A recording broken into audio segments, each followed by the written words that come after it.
আমার মনে হচ্ছিল যে আমাদের জেনারেশনটা যারা আই হেট পলিটিক্স শুনে বড় হয়েছি, আমরা আসলে এক ধরনের নিরাশার মধ্যে ডুবে যাচ্ছিলাম।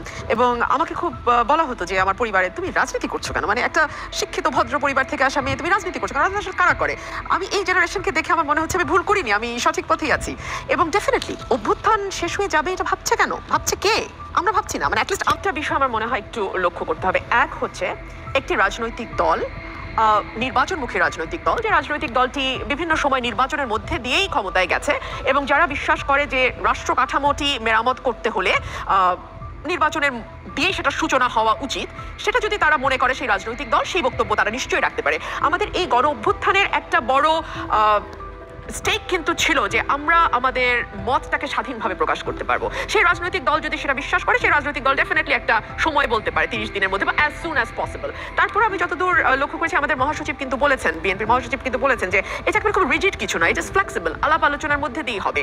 আর রাষ্ট্র মেরামতের যে বিরাট একটি বিষয় আলোচনায় এসছে, এই বিষয়টি না এত গভীর এবং এত ব্যাপক যে এটি আসলে কোনো একটি বিশেষ গোষ্ঠী বা কোনো একটি বিশেষ অংশ সমাজের তাদের পক্ষে সম্ভব নয়। এটা আসলে সকলকে মিলিতভাবেই এই কাঠামোটি তৈরি করতে হবে।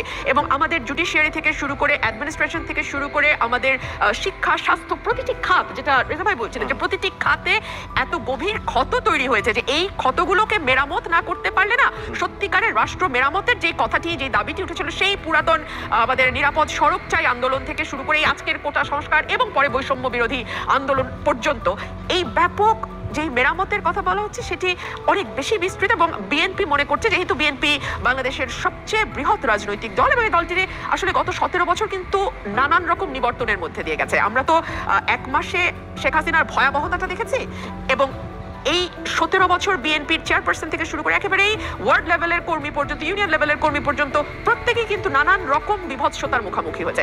এই জায়গাটা থেকে আসলে দল গোছানো, নেতাকর্মীকে উজ্জীবিত করা এবং একটা তো আসলে রোড ম্যাপ ডিক্লেয়ার করতে, একটা তো রোড ম্যাপ দিতে হয় কর্মীদের সামনে, একটা রোড ম্যাপ দিতে হয়।